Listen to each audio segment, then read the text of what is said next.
Sam Morecroft, and I'm a socialist and a trade unionist.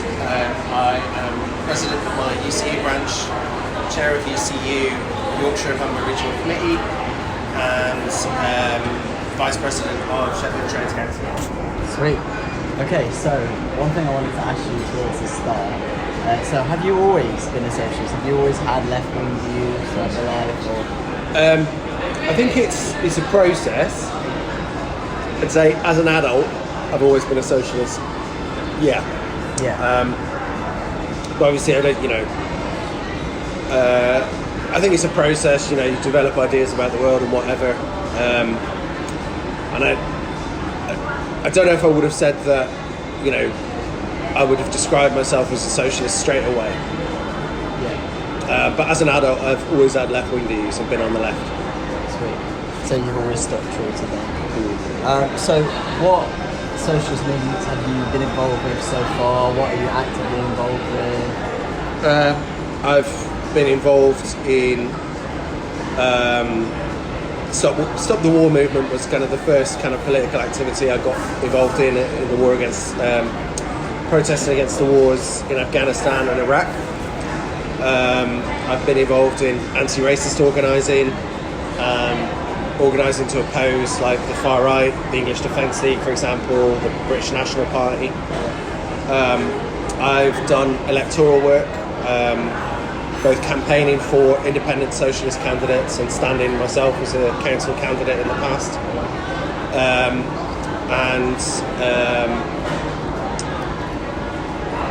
I'm an active trade union member as well, so I've been involved in several strikes, including one earlier this year, which was quite important in lots of ways. And through the Trades Council work, we do a lot to support union branches, helping them to organise, recruit, plan their strikes, raising money for them, etc. So whereabouts did you stand for council? God, let me see, a couple of wards. Graves Park, I stood in Sheffield. Also Richmond. Yeah.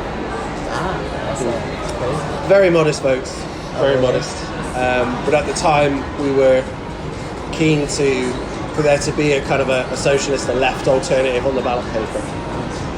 So you just stood for that reason, to at least just have some option. Yeah. Also to kind of point the way towards the need for an alternative, a political alternative more generally. Okay, sweet. So you mentioned you were the chair of the UCU. What type of work do you do for them? So in terms of my UCU branch, we're quite a unique branch. I work for the University of Sheffield International College, but although it's called the University of Sheffield International College, my employer is actually a multinational for-profit corporation. Oh, okay. How do you feel Because, well, obviously our union policies were opposed to outsourcing. Yeah. We're opposed to privatisation, but the way it operates is it's outsourced to this private company. We provide foundation and pre-masters teaching to international students, which are obviously big money for universities these days. Because of that, we're kind of separate from the main university. We have a different employer with our own different trade union branch. So since I started working there about 3.5 years ago, started as the branch secretary. I'm now the branch chair. I've been involved in extending our recognition agreement, which previously only covered academic staff. So a recognition agreement is basically an agreement with the employer who we're allowed to collectively bargain for, represent, negotiate for. And I've been involved in extending that to cover our student support staff so that they also had a voice in the workplace, because previously they were excluded.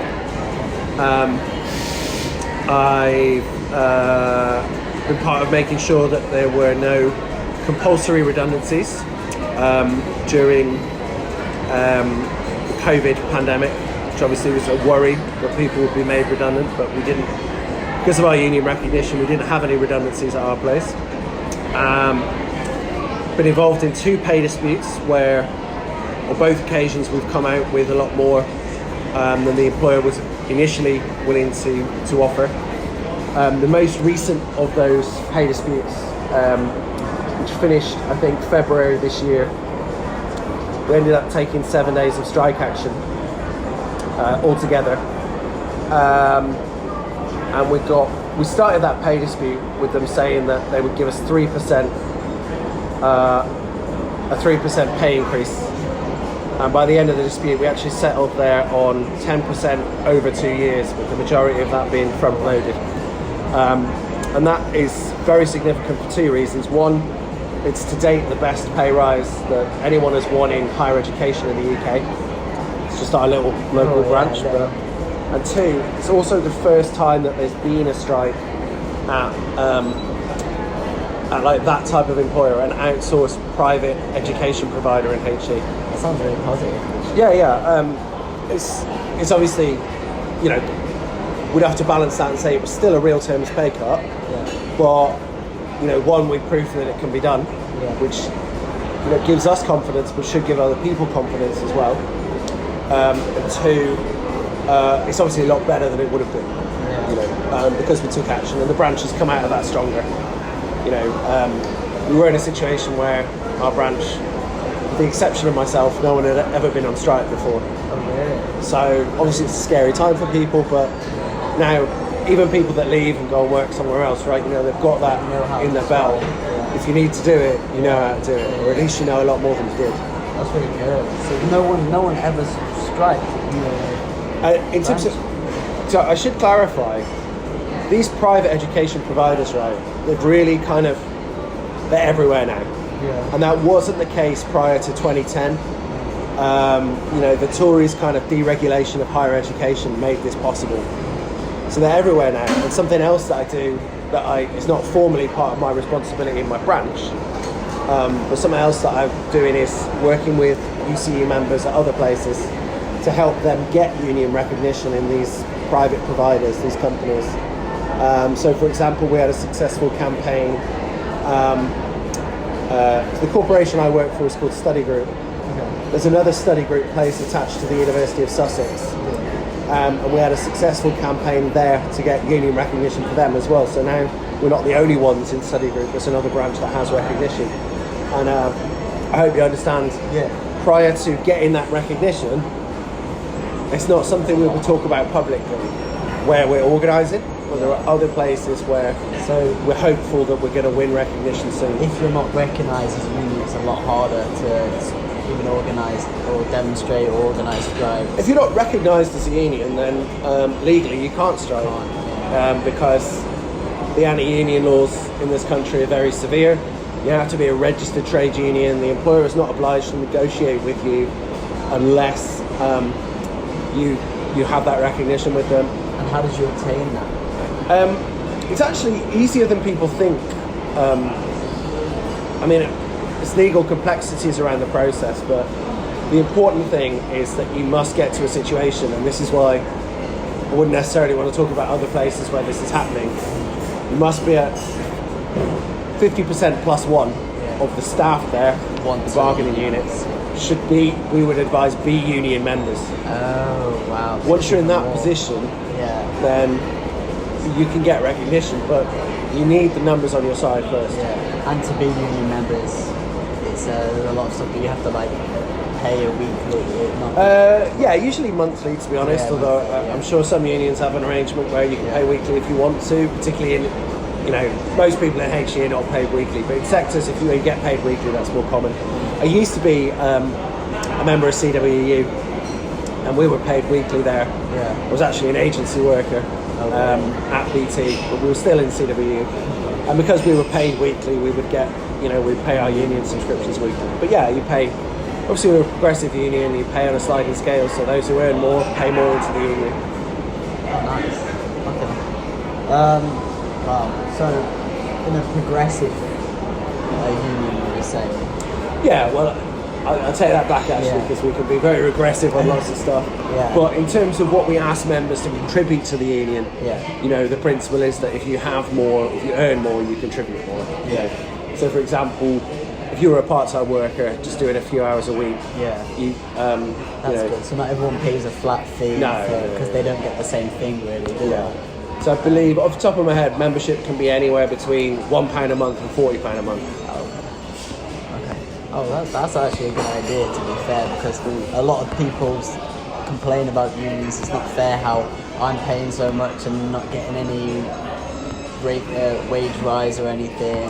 So I get that, but then also, I think we do need to be quite. There was a period in our union. So I got involved in UCU as a PhD student. You see, lots of PhD students teach part-time, they're part of the workforce. So that's how I first got involved. And at that time, the union was giving free memberships to PhD students. And a lot of us actually argued against that because a union card, a union membership is worth something. And obviously one of the many reasons that it's worth something is when you go on strike, there's a strike fund to help you, to not pay the full amount of your wages, but to kind of give you some financial support. So because that's available to all UCU members, we need all UCU members to pay into that. Of course, that should be progressive. Like, we want people to pay what they can afford. Yeah, so big believer that union fees have to be affordable, but they also need to be like, you should have to pay something for it, whatever that is. So you were saying when you just moved in here, like, you're quite positive about the labour force going forward, the labour movement going forward. Like, what would you say is your views on it, in the past 2 or 3 years? Would you say? What direction is it going? I mean, there's positives and negatives, right? So, look, I mean, the first thing we have to be clear is that the trade union movement in the UK was heavily defeated by Thatcher at the end of the miners' strike, and in a way, kind of broken by that dispute. I'm sure I'm sure we won't get into it. There's all kinds of reasons why that dispute was lost. Mistakes were made, etc., etc. But that really set back organised labour, the labour movement in this country.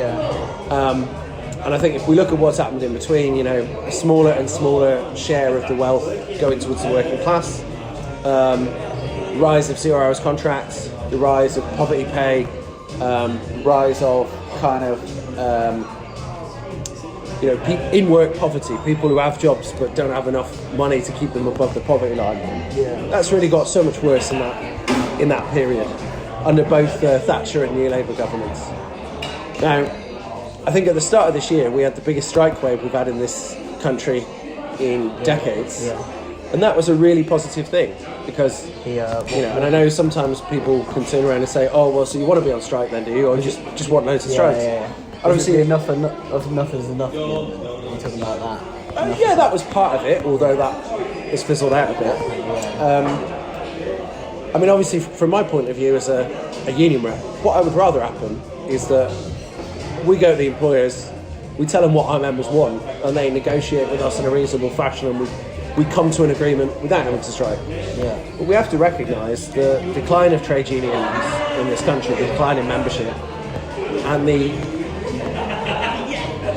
decline in actual strike days taken is why employers tend to say, well, great, you want that, but we don't want to give it to you. So for me, that strike wave is a big step towards kind of rebuilding our collective strength. Having said that, despite that strike wave, lots of people have come out with poor pay offers, below inflation pay rises, and in some cases they've had trade union leaderships telling them, well, you better accept this deal, even though it's not very good, because maybe the employer or the government will take it away. So I think while it's been a really positive thing, you've also got a situation where ordinary union members are having to sort of confront the fact that actually maybe it's not enough to be in a union, and hope that whoever it is that's in charge of the union is going to do the right thing. Actually, we need people to become kind of much more active kind of organisers and leaders in their own workplace. The rank and file strength of trade unions matters a lot. Right, so you're talking about not only the leader being the one to negotiate, but every single person to get involved really in the union. Yeah, absolutely, and at times be ready to dictate to the, if you like, the official leadership of the trade union movement what has to happen and when. Because that's often the problem, that a passive union membership allows trade union leaders to accept compromises that they shouldn't really accept. That's nice. So we'll shift a little bit away, because I feel like we've talked a lot about on that. So if you had, this is a hypothetical question now. So if you had a blank check and anything you could force through, it can be on unions, it can be on whatever, you can force through any policy to help you in what you're doing right now, what along the lines, because obviously you don't have to detail the whole thing, would it be?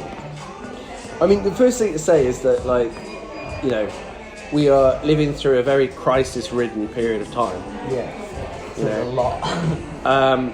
You know, we're seeing, you know, multiple wars. Yeah. The inflation crisis is obviously linked to the strike wave we've just seen. There's the environmental crisis as well as the economic crisis. So, the first thing I want to say is there's no one policy that fixes all of this. Like, we need a complete transformation of our economy and society. Yeah. But I did have a bit of a think, and what would make an immediate difference economically and environmentally? I think probably I'd have to go for the nationalisation of the energy sector in this country under democratic control. Yeah. Because I think, you know, we know that climate change is the biggest issue, but at the same time, it's very, very hard to get people to, not get people to care, because that's the wrong way from it. It's hard to get people to make their priority the environment when, to be honest, you're on a 0 hours contract, you've got kids, you know, you're earning less than your bills every week or every month. About veganism, But it's just, you know, like, people are in survival mode. Yeah. And it's all very well saying, oh, well, in 10 years' time it'll be too late, but it's like, you know. So especially I think, when it's so expensive to buy. Yeah, exactly. But then if you think about energy as well, and how much energy bills are driving people into poverty, if we were to nationalise the energy sector and have some genuine, real democratic control and oversight of it, and we could provide more and more clean, green, renewable energy, and provide it for much less than the big six energy companies are providing it for, then for me that would be a big step forward environmentally and economically. And I also think it would demonstrate to people, like, look, realistically, we know that everywhere you look, there are problems. Like, we have a transport crisis, we have a housing crisis, we have an economic, you know. Hopefully that would get across to people, right, well, if we want to fix some of this stuff, we have to accept that you cannot control what you don't own. And if wealthy corporations, wealthy individuals are left in charge of the basics that we need, energy, transport, housing, then, you know, you can't fix that problem. Yeah. Because ultimately, you know, we have to get across to people, if we want to have some sort of, this is funny, right? You remember the Brexit referendum, take back control was such an effective slogan, right? Mm-hmm. Why is that? Well, I would say it's because people feel that we have very little control over what happens in our day-to-day lives. And that shouldn't really be the case in a democracy, but it is. Because who cares if you can vote Labour or vote Tory if your energy bill can double and you can't do anything about it? Or, you know, your commute to work, your train ticket doubles and you can't do anything about it. So yeah, I think that would be probably the one I'd go for. Yeah, but that's well thought out, actually. Killing two birds with one stone type of thing. Yeah. It'd solve a bit more of the economic crisis, also solve issues with workforce and economy. So yeah, talking on economy, actually, how do you think this government, Rishi Sunak in particular, because he's obviously been the one in a long line of them, has handled the economy, handled the... I mean, it's just fantasy economics, isn't it? And it's also, I think the Tory party is in such a major crisis that, like, actually dealing with the reality of the economy is quite low down on their list.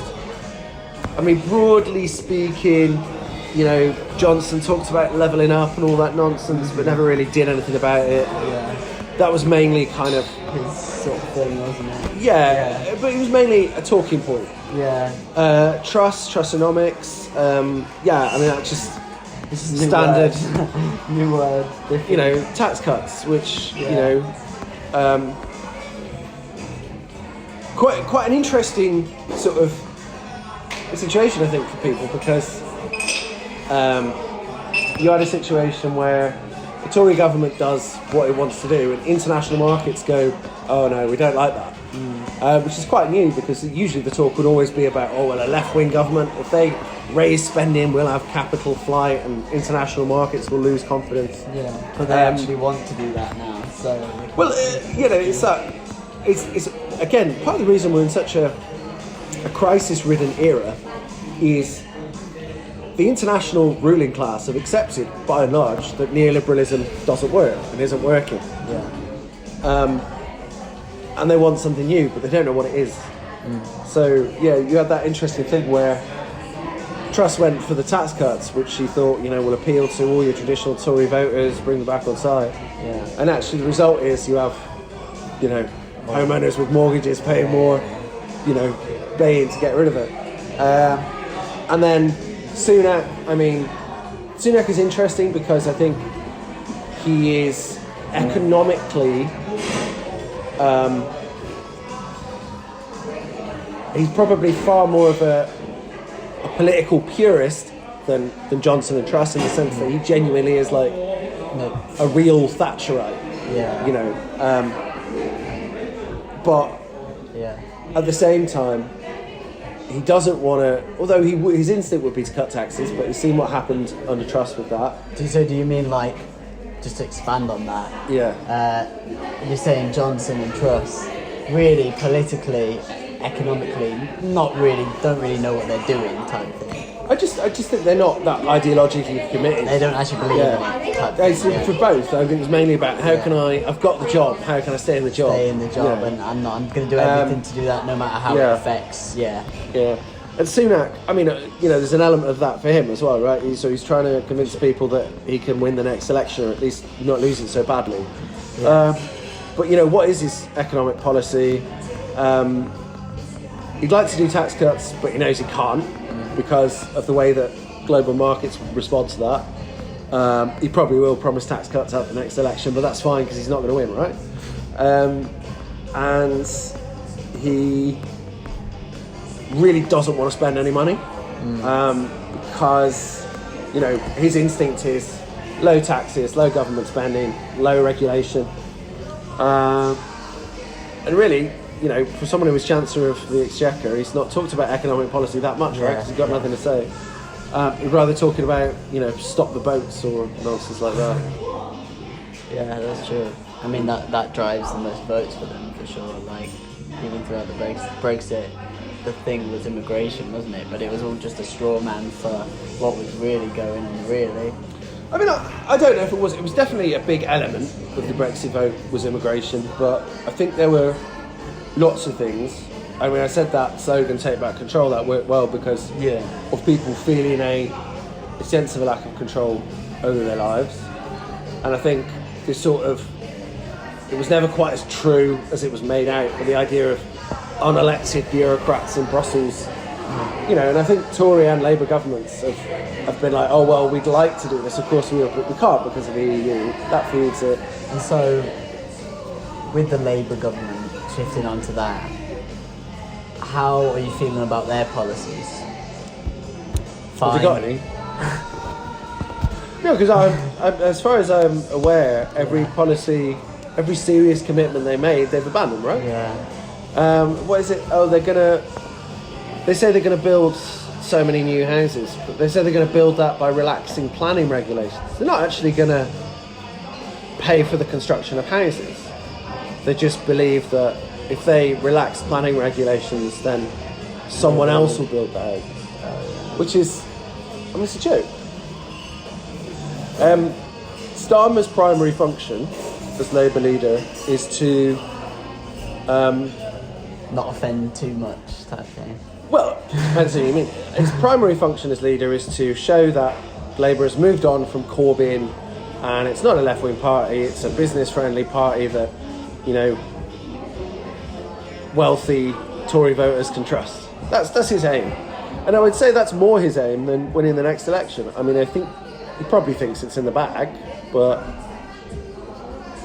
I think there are a lot of people who support Starmer and are around Starmer who probably care less about the election result than about making clear that Labour is not, you know, not a home for kind of, for want of a better word, Corbynistas. Yeah, because I mean, if you think about most of the people that vote in this country, then, you know, they're not like socialists, they're not left wing, it's not a left wing. I mean, I wouldn't say that. Like, research consistently shows that even people who vote for the Tories or UKIP favour nationalisation of rail, nationalisation of post, policies, improved spending on the NHS, you know. I suppose it's kind of weird how we don't even see that ourselves, as like you just said, like we do support left-wing policies, but maybe we don't see them as left-wing policies because of how not out there they seem, as we have this sort of representation that if you're left-wing, if you're socialist, you're extreme, maybe. Well, I mean, I just think it's worth, like, you know, I mean, people tend to hark back to the good old days and all that stuff, don't they? Yeah. Like, but, you know, it's 76 years since Labour set up the NHS. It's a long time ago. You know, for a lot of people, they see the Tories claiming to be the party for workers.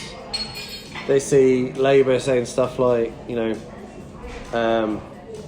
we're not interested in the vested interests of the trade unions, which, you know, still the largest kind of mass democratic organisations in the country.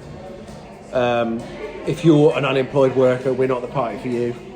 We want to cut your benefits. Like, I just think that while people are generally receptive to broadly quote-unquote left-wing policies, they don't really see the Labour Party as representing that. And even Corbyn, to an extent, didn't help that a great deal, I don't think. And so that was a message you really wanted to give everyone today, to end on, really, the sort of way to go forward, how we're going to go forward, how we're going to win and achieve really what we want in unions. What would it be? I mean, if you haven't got a workplace union in your workplace, then you need one. If you have got a workplace union, then, you know, are you an active member in it? If you're an active member, can you be a rep? And if you're a rep, can you do more to strengthen your union? Because the economic pain that we're feeling now, which is combined with all kinds of other crises that are happening around the world, it's not going away, it's going to get worse and worse. And I think we need to be clear as well, nothing of any substance is going to change after the next general election. I think that first and foremost we need to build a stronger, more organised working class, a more politically conscious working class as well. People learn by doing, I think. And we also at some stage, probably quite soon, need to talk about the fact that, you know, trade unions created the Labour Party and it is not the same organisation anymore. It doesn't play that role now. So we have to have a serious discussion about, you know, if you like, the trade union movement is the voice of the working class in the workplace. But in the political realm, you know, in other spheres, like, what is our political voice? Because I would say we don't have one. You know, Lib Dems, Labour, Tories, these are three parties of the rich, if you like. So that's something we need to get to grips with. I think the sooner people start, the better. Because there are green shoots, but it's a long, long way to go. Yeah. Get active, get ready, and move. Absolutely. Sweet. Thank you, I appreciate that. Thank you so much. Oh, that was so embarrassing. Leave that in. Brilliant. Recording stopped. Oh,